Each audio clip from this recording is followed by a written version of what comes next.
मित्रों, आज मैं उस शख्स के बारे में बात करना चाहता हूँ जो वीरों के वीर महावीर है, जिसका नाम सुनते हम अपनी आपको गर्व महसूस करते हैं। हम उस धरती पे जन्म लिया है कि इस धरती पे ऐसे इस जैसे महापुरुष ने जन्म लिया है। तो मित्रों, हम उस महापुरुष की बात करने जा रहे हैं जो हमारी एजुकेशन सिस्टम हमको कभी पढ़ाने नहीं देती, उसकी परमिशन भी हमें नहीं देती है। लेकिन मैं आपको पूरा कुछ इस वीडियो में पूरा उसकी बायोग्राफी आपके सामने रख दूंगा। ज्यादा से ज्यादा महत्तम टॉपिक्स को मैं आज क्लियर करने वाला हूं। तो राजस्थान के अंदर एक महान वीर राजपूत खानदान का सिसोदिया वंश का पुत्र महाराणा प्रताप के बारे में आज मैं आपको बताना चाहता हूं। महाराणा प्रताप कौन है? 7.5 फीट की ऊंचाई थी उसकी। कुंभलगढ़ में उसने जन्म लिया। मेवाड़ी राजा, राजस्थान के राजपूत ऐसे शक्तिशाली राजपूत थे कि उसके सामने वो अकबर भी उसके नाम से थर्राता था। उसको डर लगता था शायद कोई महाराणा प्रताप का नाम उसको ले ले शाम के वक्त। लेकिन मैं आपको बताना चाहता हूं कि अकबर कभी जीता नहीं और महाराणा प्रताप कभी हारे नहीं। जब हल्दी घाटी का युद्ध हुआ था तब 80,000 की सेना अकबर की थी और 15,000 की सेना महाराणा प्रताप की थी। लेकिन महाराणा प्रताप कहते हैं उसके साथियों को कि एक सिपाही 5 के बराबर है, एक सिपाही 5 के बराबर है। अकबर की सेना में दम था लेकिन महाराणा प्रताप के सीने में दम था। मित्रों, अकबर की सेना में दम था लेकिन महाराणा प्रताप के सीने में दम था। तो मैं हूं संदीप वगासिया और आप देख रहे हैं डीजे संदीप इन्फो।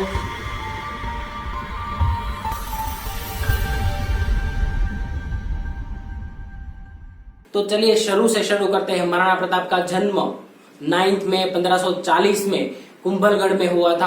उसके पिता का नाम उदय सिंह और माता का नाम जयवंती बाई था। वो कहते हैं ना कि एक माँ 100 शिक्षकों का दर्जा पूरा करती है, उसी तरह उसके लाइफ का फर्स्ट गुरु है उसकी माँ थी। उसने उसकी परवरिश बहुत अच्छी तरीके से की थी, निडर बनना सिखाया था, साहस वृत्ति उसमें निर्माण की थी। वो बचपन में जब उसके साथी के साथ खेलने जाते थे तो लीडर बन जाते थे, खुद ही लीडर बन जाते थे और सबको अपना रोल और अपना गोल सिखा देते थे।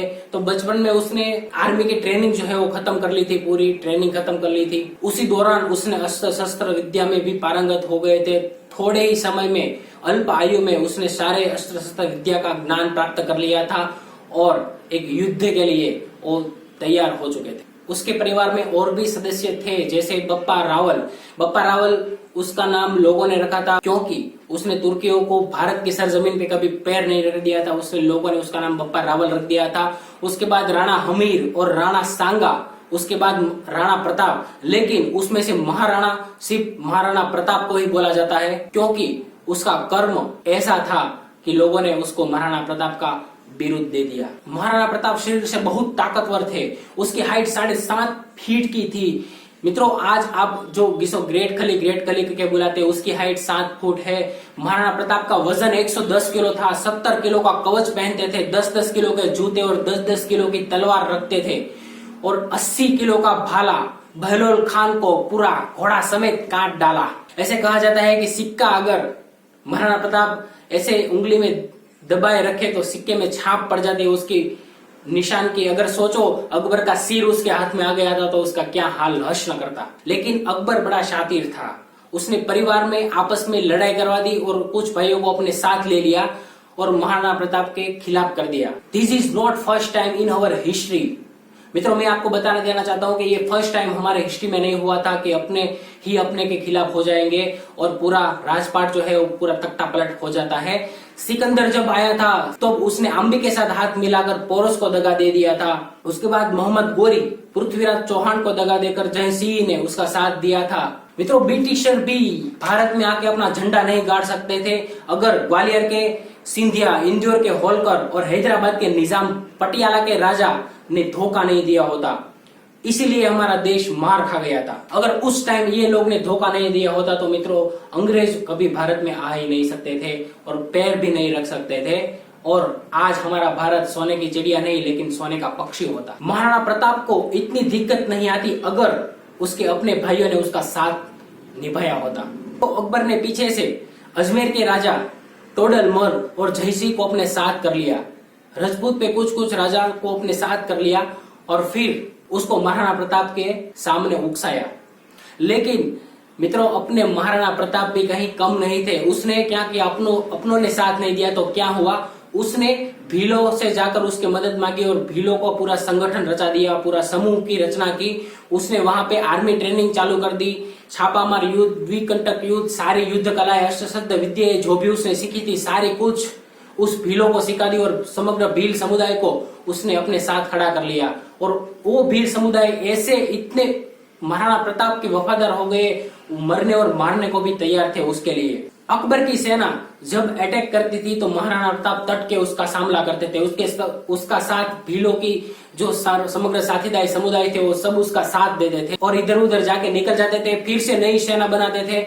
लेकिन उसने जिंदगी में कभी हार नहीं मानी। लेकिन अकबर कभी जीता नहीं और महाराणा प्रताप कभी हारे नहीं। अकबर जितना भी चाहे दम लगा ले, जितनी भी स्ट्रेटेजी बना ले, जितना भी मैनेजमेंट कर ले, लेकिन महाराणा प्रताप को कभी मार नहीं पाए, पकड़ नहीं पाए और हरा नहीं पाए। अकबर को उसके जीवन के अंदर 3 बातों का अफसोस रह गया, क्योंकि उसने महाराणा प्रताप को हरा नहीं पाए, मार नहीं पाए और पकड़ नहीं पाए। चलो देखते हैं मित्रों, बार बार यहाँ मेवाड़ के लिए युद्ध क्यों होता है।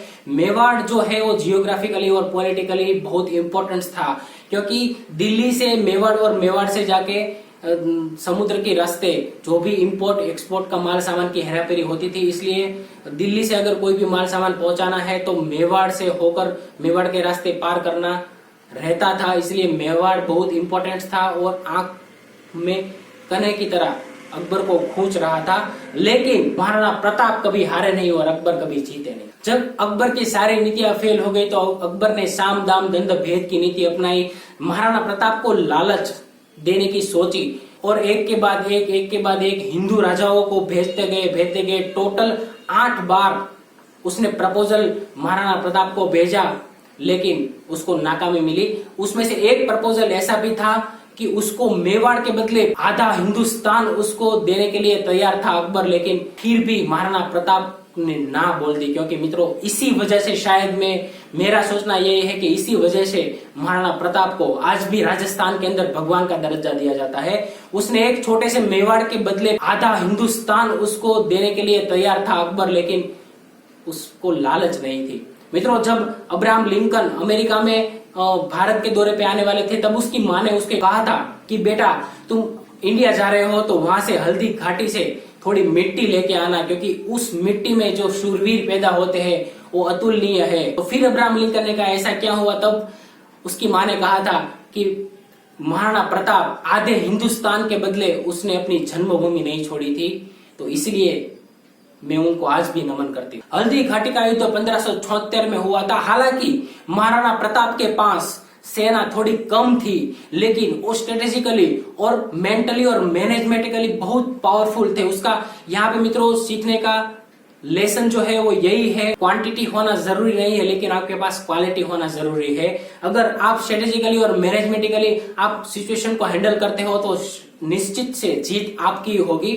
वहां पे अकबर ने हिंदू राजाओं का साथ लिया और यहाँ पे महाराणा प्रताप ने अफगानिस्तान के हकीम खान को अपने साथ लिया। उन दिनों हकीम खान अकबर से जलता था और उससे दुश्मनावट थी उसकी। अरीवल्ली की उन पहाड़ियों में पले बड़े महाराणा प्रताप को चप्पा चप्पा मालूम था कि कहां से क्या निकलता है, कहां से कहां जाना है। द्विकंटक युद्ध, छापामार युद्ध, ऊपर से पहाड़ियों के ऊपर से और नीचे से सभी जगह से युद्ध करना उसको आता था। उसकी छोटी सेना होने के बावजूद दुश्मनों के छक्के छुड़ा दिए थे मित्रों महाराणा प्रताप ने। महाराणा प्रताप कभी हारे नहीं और अकबर कभी जीता नहीं। मित्रों अकबर यहाँ पे महाराणा प्रताप से बहुत डरते थे, क्योंकि उसकी हाइट कम थी। उसकी तलवार 10 किलो थी। एक तलवार अगर मारेगा तो पूरा हाथी समेत उसको चीर डालेगा, उसको डर था। अगर रात के समय कोई महाराणा प्रताप का नाम भी ले ले तो उसको पनिश मिलती थी मित्रों, क्योंकि रात को सपने में अगर वो डराएगा इस तरीके का वो सोचता था। इतना डरता था अकबर महाराणा प्रताप से। हल्दी घाटी का युद्ध इतना खौफनाक था मित्रों कि इतना खौफनाक था कि आज भी हल्दी घाटी के जमीन पर अगर खोदा जाए तो तलवारों के गट्ठे और खून निकल आता है। साथी तेरा घोड़ा चेतक के तू उस पे सवारी करता था, थी उसमें कोई खास बात कि अकबर उससे डरता था। नीला रंग का अफगानी घोड़ा, वो शायद एक ही मात्र ऐसा घोड़ा था जिसपे कई सारी कविताएं लिखी गई है। मित्रों पुत्र के जैसे प्रेम करते थे महाराणा प्रताप उसको, उसका ख्याल भी इस तरीके से रखते थे। लेकिन मित्रों चेतक ने भी कहीं कसर नहीं छोड़ी है। युद्ध के दौरान जब सेनापति को मारने गए तो उस दौरान हाथी के सूंड में एक तलवार लगी हुई रहती है, तो उस तलवार से चेतक का जो पैर है वो कट गया और अपने राजा को बचाने चेतक ऐसा भागा, नासिब भागा, बल्कि 28 फीट का नाला जो कूद कर मालिक को सही सलामत वहां पे पहुंचा दिया और उसकी रक्षा की। मित्रों, महाराणा प्रताप के पास ना ही चेतक घोड़ा, लेकिन उसके पास राम प्रसाद नाम का ताकतवर हाथी भी था, जो कि कई सारे कम से कम 8 हाथियों को उसने मार गिराया था और कई सारे घोड़ों को भी उसने मार दिया था। उसके सूंड के आगे तलवार रहती थी, तलवार से सबको मार देता था।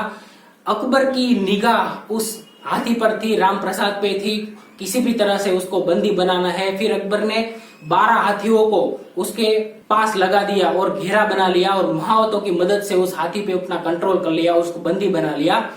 जब उस हाथी को बंदी बनाया गया तब उसको जेल में रखा गया था। मित्रों, अकबर ने कहा था कि 28 दिन तक उसे जो भी चाहिए वो खिलाओ, लेकिन वो मेरे अधीन होना चाहिए। मित्रों, 28 दिन तक नासिक कुछ खाने के बाद के दूर अन्न जल का भी त्याग कर दिया था उस हाथी ने, और 28 दिन के बाद खाना न मिलने के कारण उसकी मृत्यु हो गई थी। मित्रों, तब अकबर ने कहा था कि ये हाथी अगर अपना सर नहीं झुका सकता तो मैं महाराणा प्रताप का सर क्या झुकाऊं। 1580 में फिर से अकबर ने महाराणा प्रताप को मात देने की सोची और तब अब्दुल रहीम खान खाना उसका सबसे बड़ा सूबेदार, बहुत अच्छा सूबेदार था, उसको अजमेर में नियुक्त किया गया।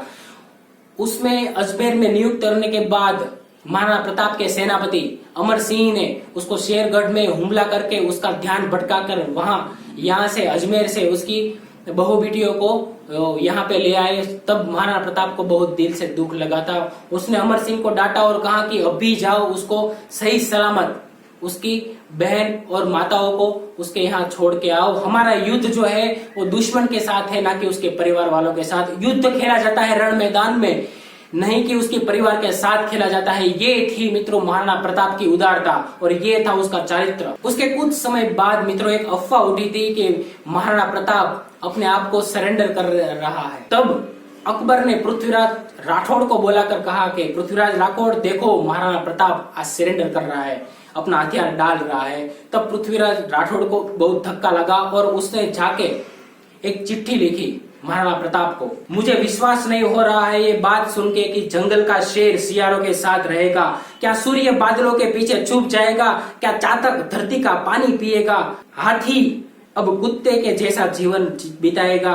क्या तलवार अब मियान के अंदर चुप रह जाएगी? राजपुतानी विधवा हो जाएगी? आपकी सौगंध। ये बात सुनकर मेरा दिल कांप उठा था, मेरी मूछे तनी हुई थी, नीचे चली गई थी। फिर आप ही बताए ये बात में कितनी हकीकत। जब ये पृथ्वीराज राठौड़ की चिट्ठी महाराणा प्रताप को मिली तो महाराणा प्रताप ऐसे लाल धूम हो गए थे, उसकी आंखों में सवा शेर लहू चढ़ गया था और उसने उस चिट्ठी का उसका जवाब दिया। बादलों में वो क्षमता कहाँ है सूर्य को रोक सके, शेर की मार सह सके ऐसे सियार ने जन्म नहीं लिया। धरती के पीने का पानी चातक की चोंच ही नहीं बनी।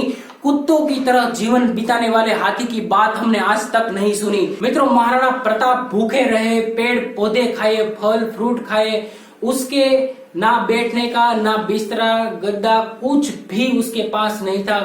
महल छोड़ के वो सादे आम इंसान की तरह रहने लगे थे। मित्रों, उसका जो संघर्ष है बहुत कठिन संघर्ष है, लेकिन उस संघर्ष के पीछे का एकमात्र रीजन वही था कि उसके अपनों ने उसको साथ नहीं दिया। अगर काश उसके अपनों ने उसका साथ दिया होता तो आज कुछ बात और होती। महाराणा प्रताप कहते थे भूखा प्यासा रहूंगा लेकिन मेवाड़ को जाने नहीं दूंगा, चाहे मेरे प्राण चले जाए लेकिन मेवाड़ को मैं जाने नहीं दूंगा। उसी दौरान अकबर ने फिर उस मेवाड़ को छोड़ दिया और पश्चिम की तरफ उसको पूरा ध्यान चला गया था। लेकिन उसी थोड़े हफ्तों के बाद महाराणा प्रताप जब शेर का शिकार करते थे तो उस एक्सीडेंट में उसकी जान चली गई थी।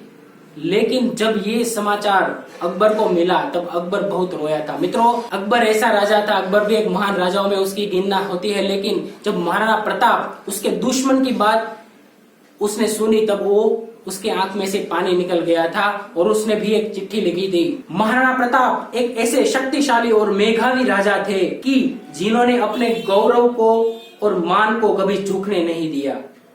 मुझे एक बात का सदा दुख रहेगा कि मैं महाराणा प्रताप को कभी पकड़ नहीं पाया, कभी हरा नहीं पाया और कभी मार न सका। उस बात का मुझे आजीवन दुख रहेगा।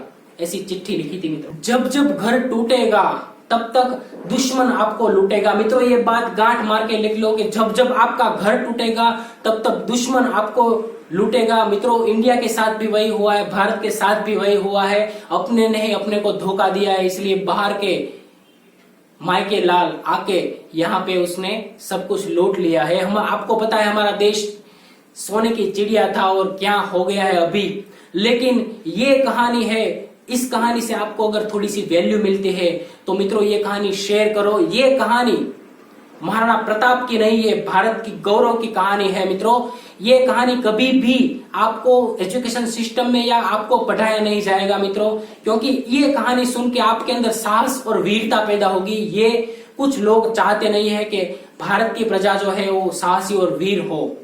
तो मित्रों ये कहानी हर एक इंसान को सुनाना बहुत आवश्यक बात है। अगर आप भी कुछ अच्छा करना चाहते हो तो ये कहानी को फैला दो। मित्रों मैं आपको बताना चाहता हूं कि शेर का बच्चा शेर ही होता है और हाथी का बच्चा हाथी ही होता है, लेकिन वो भूल चुका होता है कि उसके अंदर की ताकत क्या है। मित्रों एक छोटी सी कहानी है, 1 मिनट की कहानी मैं आपको सुनाने वाला हूं कि हाथी जब छोटा था तो उसको एक रस्सी से बंधा हुआ था। उसने बहुत कोशिश की लेकिन वो उससे निकल नहीं पाया था। उसके माइंड सेट में, उसके ज़हन में ऐसा फिट हो गया था कि मैं पूरी जिंदगी में इस रस्सी से मैं छूटने वाला नहीं हूँ, इस किले से मैं छूटने वाला नहीं हूँ। थोड़ा टाइम गया और टाइम गया, लेकिन हाथी मित्रों बहुत यंग और जवान हो गया, बहुत शक्तिशाली हो गया। वो चाहे तो 10 किलो को उखाड़ फेंक सकता है, इतना शक्तिशाली हो गया। लेकिन मित्रों बचपन से ही उसके जहन में ये बात थी कि मैं इस रस्सी को कभी तोड़ नहीं सकता। मित्रों अगर उस हाथी को कोई बताने वाला मिल जाए कि तू इतना ताकतवर है, इतना ताकतवर है कि एक नहीं ये 10 खिले को तो उखाड़ कर फेंक सकता है, और उसको जब ऐसा रियलाइज हो जाएगा तो वो पूरी दुनिया को जीत सकता है। मित्रों इसी तरीके से ये कहानी के माध्यम से आप सबको जगाने की कोशिश कर रहा हूं कि आपके अंदर वही बात है, वही वीरता और वही शौर्य है। सिस्टम के साथ लड़े, अन्याय के साथ लड़े। जिस किसी ने भी आपके साथ अन्याय किया है तो उसके साथ आवाज उठाए, सच का साथ दे। अस्तु।